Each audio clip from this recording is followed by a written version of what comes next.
Clown virgins, we're getting together to make the world better. Clown virgins, we'll make you laugh and play, we'll take your blues away.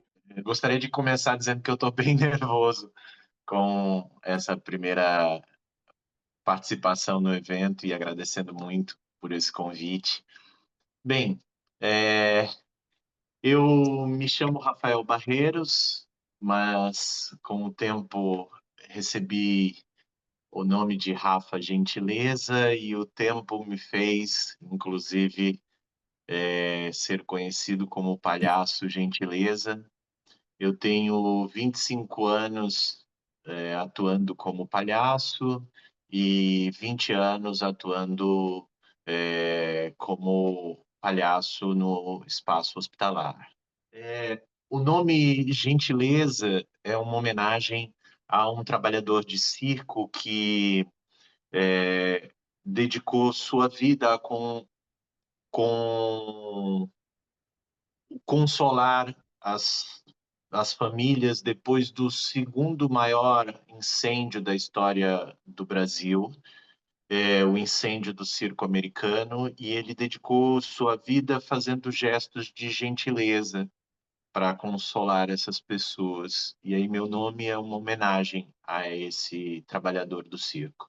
Além de uma homenagem, para mim esse nome representa também um desafio pedagógico, é, uma tentativa de tentar pacificar e tranquilizar meu espírito e me deixar com menos raiva como uma pessoa no mundo.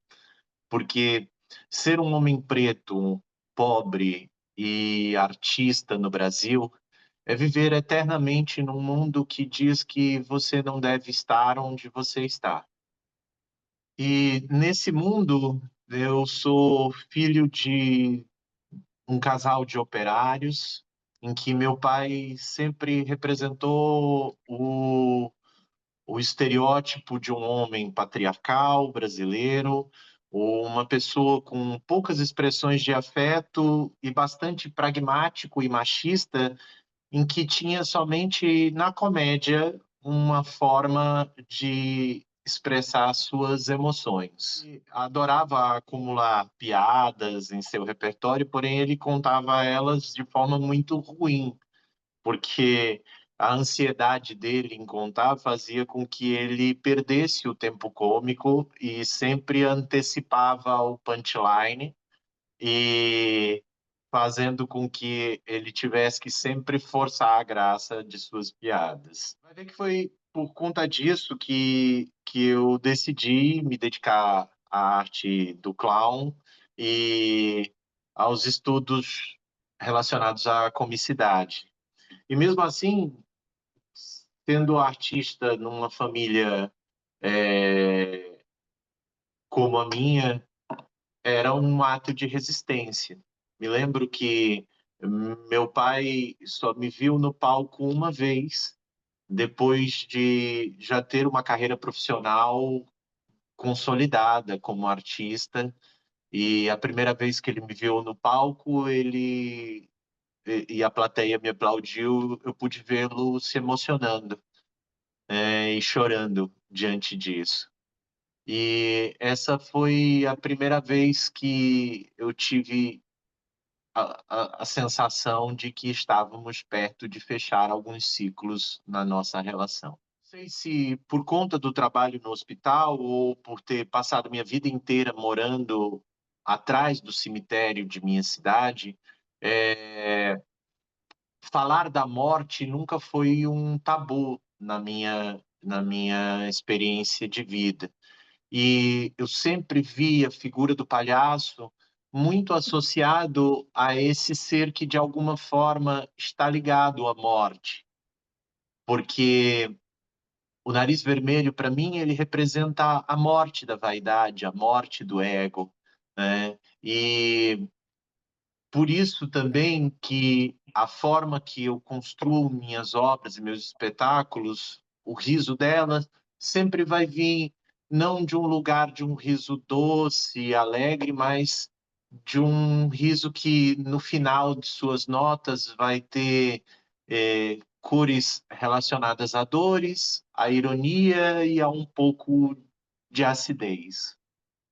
Há alguns anos, o mundo atravessou uma pandemia e o meu país foi administrado por um líder muito perverso e sua forma absurda de tratar a realidade objetiva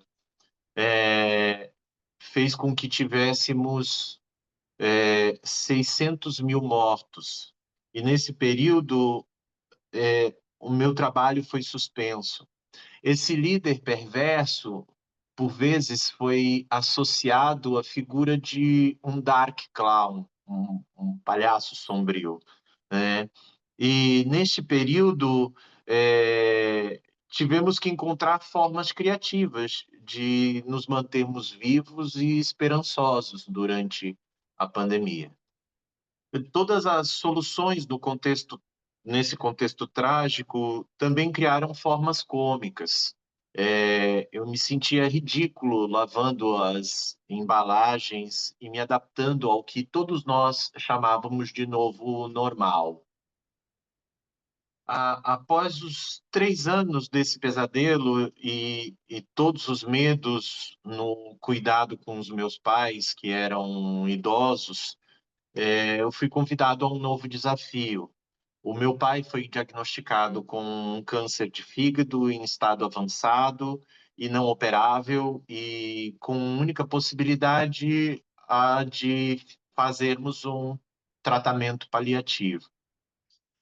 Pensar em uma boa vida deveria incluir a possibilidade de pensarmos também em uma boa morte. E nesse ponto, meu pai teve muita sorte, porque decidimos com ele a realização de uma cerimônia do meu casamento e porque queríamos reunir toda a nossa família em festa e, e sabíamos que aquela talvez fosse a última festa que podíamos reunir todo mundo e celebrar juntos. E 2 semanas antes do casamento, o quadro do meu pai piorou e tivemos que internar. Normalmente, a gente acaba pensando o ambiente hospitalar como um lugar exclusivamente de dor e sofrimento, mas os meus anos de palhaçaria hospitalar me fizeram lembrar que o hospital é um espaço de sentimentos como um todo. E sem a máscara, nariz, a gente teve a possibilidade de transformar aquela experiência numa experiência poética, onde transferir com uma cadeira de rodas virava uma dança, e onde podemos rir de nossos parentes e de todas essas questões, e tivemos também a possibilidade de chorar nossos medos e nos emocionar com as nossas homenagens. Com o apoio da equipe médica, pudemos organizar uma morte domiciliar de meu pai. E meu pai conseguiu estar junto com todos os filhos, ver todas as fotos, brincar com seus cachorros, assistir seus filmes e dormir junto com sua esposa. E no dia do meu casamento, ele chegou para mim e disse que queria voar. E eu tive que dizer a ele que com esse corpo ele não voa, que ele tinha que deixar esse corpo conosco. Horas depois, meu pai morreu e horas depois eu casei. Ser palhaço foi fundamental para integrar a dor do nariz vermelho com a beleza do riso por conta de nossas fragilidades. Ser palhaço para mim é lembrar o tempo todo que somos frágeis. E uma das maiores fragilidades da vida é a iminência constante da morte. Muito obrigado. There ain't no place I'd rather be. You're lighter than the sun and the stars to me. Everybody's family at the Clown Virgin.